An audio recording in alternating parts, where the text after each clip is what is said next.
Sa pagsapit ng malalim na gabi at pagsibol ng araw, dama ko ang malamig na hangin na tumatama sa aking balat.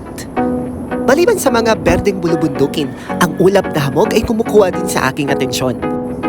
At pag sumisikat na talaga ang araw, ang makikita mo ay rice farming everywhere.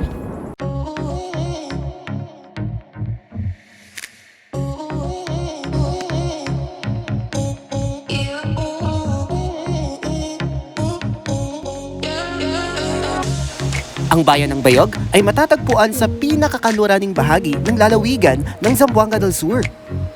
Ito ay humigit kumulang 82 kilometro mula sa lungsod ng Pagadian. Mula sa Zamboanga, ito ay may layong 222.5 kilometers. Sa Zamboanga City, bago ang araw ng paglalakbay, isang matinding preparasyon ang aming ginawa.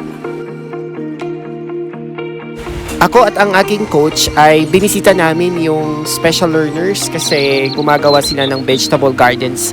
Isa kasi ito sa mga innovation ng Vitali 4H Club.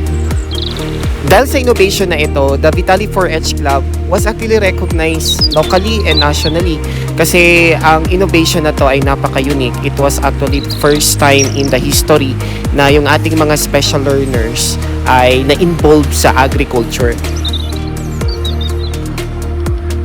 Isa din sa mga binisita namin ay yung rice farm. So, pag bibisita ka doon, madadaanan mo yung Majestic Falls ng Merloquet para makarating dito sa ating mga farm na nasa Sibulao at Bataan.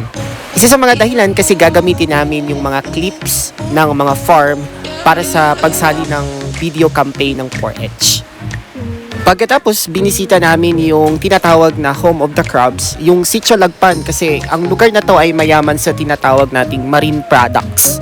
So, maraming mga crabs at mga isda sa lugar na ito. Yung purpose naman bakit namin to binisita, the same thing for the video promotional. Dito kumuha na ako ng mga cinematic scene and of course, time-lapse na gagamitin para sa video.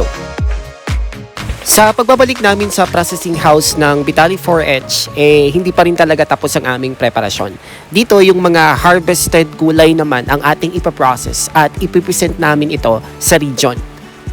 Maliban sa mixed pickled veggies or vegetable, nandito din yung tinatawag nating mushroom jam. So, etong mushroom jam na ito ay naging winning recipe sa Zamboanga Peninsula.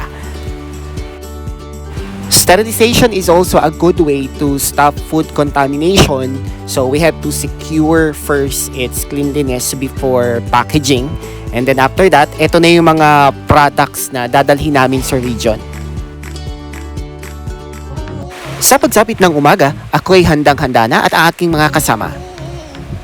And magandang umaga and we are leaving now going to Bayog. So ito yung mga kasama ko. We are going to compete and we will represent Dr. Arnel Zamboanga. And so we will represent Zamboanga City. See you there! We are going to Bayog already and we are praying na hindi umulan. Pero right now we have a good weather. So sana hindi din ganun kainit ang araw. So going there. So nakasakay kami sa pick-up ng agriculture.